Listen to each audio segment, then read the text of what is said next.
Assalamualaikum warahmatullahi wabarakatuh. Kami dari yang akan membahas materi mengenai audit sampling. Sebelumnya akan memperkenalkan terlebih dahulu anggota dari kelompok kami. Yang pertama yaitu saya sendiri, Anissa Trihardianti. Yang kedua yaitu ada Dinda Marliza. Dan yang ketiga yaitu ada Sri Ramaines Tepu. Nah, selanjutnya yaitu adapun sistematika pembahasan yang akan kami bahas dalam video kali ini, yaitu yang pertama definisi sampling audit dan teknik sampling audit. Yang kedua yaitu perbedaan risiko audit dengan dan tanpa sampling. Yang ketiga yaitu perbedaan probability sampling dan non probability sampling. Dan keempat yaitu yang terakhir, faktor yang mempengaruhi ukuran sampel dan keadaan yang cocok untuk menerapkan sampel temuan. Nah, baik, materi pertama yaitu mengenai pengertian dan tujuan dari sampling audit yang akan saya bawakan sendiri, yaitu sampling audit merupakan penerapan prosedur audit yang digunakan terhadap suatu populasi audit yang relevan sehingga semua unit sampling memiliki peluang yang sama untuk dipilih. Dan tujuan penggunaan sampling audit adalah untuk memberikan basis yang memadai bagi auditor untuk menarik kesimpulan mengenai populasi yang menjadi sumber pemilihan sampel sebagai basis opini auditor. Nah, materi selanjutnya yaitu mengenai perbedaan resiko audit dengan dan tanpa sampling. Yang pertama itu ada risiko sampling. Risiko sampling adalah risiko bahwa sampel tidak memiliki populasi. Artinya, kesimpulan auditor tentang pengendalian internal dan kewajaran pada saldo transaksi berdasarkan sampel berbeda dari kenyataannya. Misalnya, berdasarkan sampel, auditor menilai SPI klien telah dirancang dan dioperasikan dengan baik untuk setiap tujuan audit, namun kenyataannya bertentangan. Selanjutnya yaitu yang kedua ada risiko non-sampling. Risiko non-sampling adalah risiko yang berasal dari luar penarikan sampel. Misalnya, yang pertama ada kesalahan-kesalahan manusiawi. Yang kedua, menerapkan prosedur audit yang tidak selaras dengan tujuan audit. Yang ketiga, salah mengartikan hasil sampel. Dan yang terakhir, mengandalkan informasi yang salah dari pihak lain. Baiklah, selanjutnya yaitu ada tahapan dalam proses metode sampling. Yang pertama ada perencanaan sampel, yaitu memastikan bahwa pengujian audit dilakukan dengan cara memberikan resiko sampling yang diinginkan dan meminimalkan kemungkinan kesalahan sampling. Yang kedua, yaitu pemilihan sampel dan pelaksanaan pengujian. Pemilihan sampel melibatkan keputusan bagaimana sampel dipilih dari populasi. Auditor baru dapat melaksanakan pengujian audit hanya setelah item sampel dipilih. Yang ketiga yaitu pengevaluasian hasil. Dalam pengevaluasian hasil, penarikan kesimpulan berdasarkan pengujian audit. Baik, materi selanjutnya yaitu ada pemilihan sampling. Yang pertama ada probabilistik yang meliputi 1. Auditor memilih secara acak item-item sehingga setiap item populasi memiliki probabilitas yang sama untuk dimasukkan ke dalam sampel. Yang kedua, metode pemilihan sampel probabilistik ini meliputi sampel acak sederhana, pemilihan sampel sistematis, dan pemilihan sampel probabilitas yang proporsional dengan ukuran sampel. Selanjutnya ada pemilihan sampling yang kedua, yaitu non-probabilistik, meliputi 1. Auditor memilih item sampel dengan menggunakan pertimbangan profesional dan bukan metode probabilistik. Dan yang kedua, metode pemilihan sampel non-probabilistik ini meliputi pemilihan sampel sembarangan dan pemilihan sampel blok. Baiklah, materi selanjutnya mengenai metode pemilihan sampel probabilistik akan dibawakan oleh Saudari Dinda Marliza.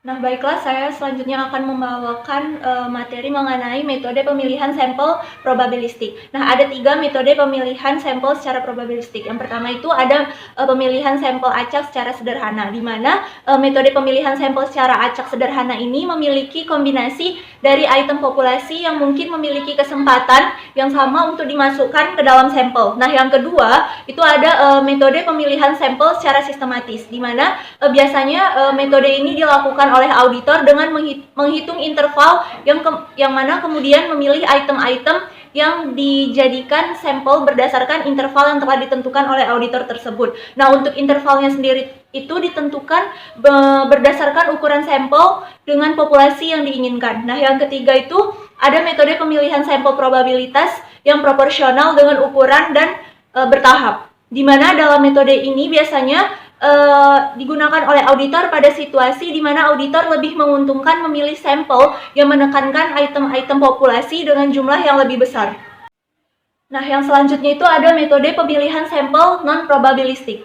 Nah, ada dua metode yang digunakan untuk pemilihan sampel secara non-probabilistik. Yang pertama itu ada pemilihan sampel sembarangan, di mana pemilihan sampel tanpa bias yang disengaja oleh auditor. Nah, dalam kasus semacam ini biasanya auditor tersebut memilih pos populasi tanpa memandang ukurannya, sumber, ataupun karakteristik khusus lainnya yang membedakan sampel tersebut. Nah, yang kedua itu ada pemilihan sampel blok.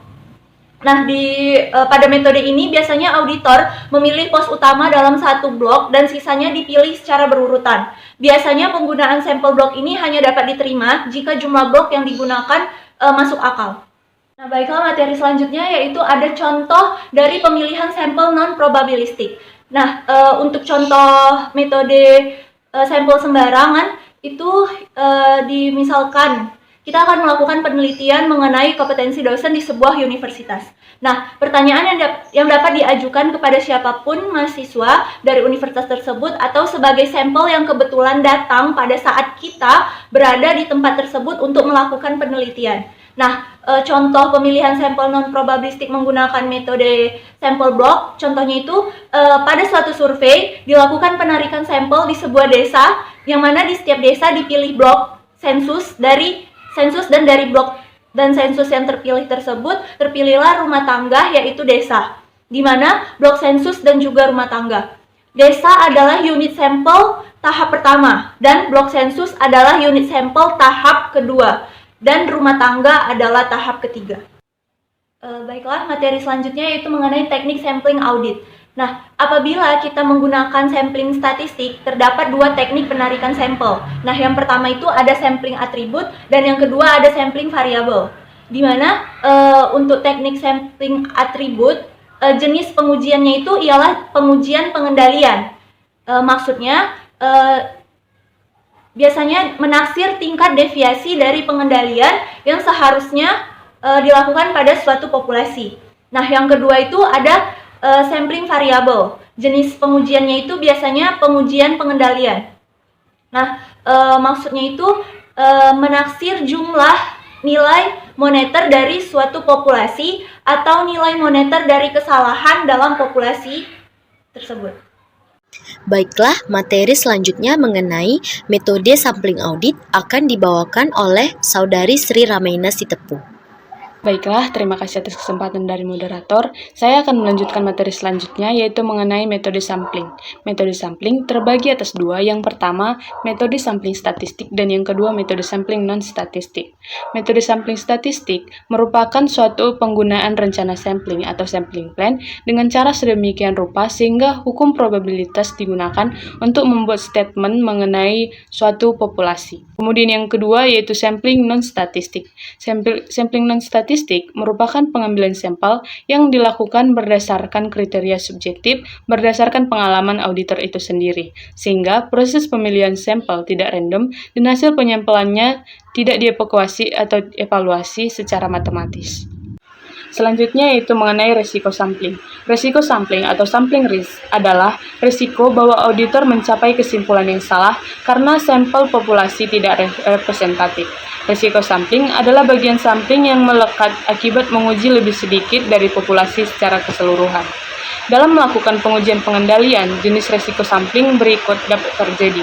Yang pertama, resiko atas peningkatan tingkat resiko pengendalian yang terlalu rendah atau the risk of assessing control risk too low adalah resiko bahwa penilaian tingkat risiko pengendalian berdasarkan sampel mendukung penilaian tingkat risiko pengendalian yang direncanakan pada saat efektivitas operasi aktual dari prosedur atau kebijakan struktur pengendalian jika diketahui dianggap tidak cukup mendukung tingkat penilaian yang direncanakan, atau penilaian tingkat risiko pengendalian yang terlalu tinggi atau the risk of assessing control risk to high adalah risiko bahwa penilaian tingkat risiko pengendalian berdasarkan sampel tidak mendukung penilaian tingkat risiko pengendalian yang direncanakan pada saat efektivitas operasi aktual dari prosedur atau kebijakan struktur pengendalian jika diketahui dianggap cukup untuk mendukung tingkat penilaian yang direncanakan.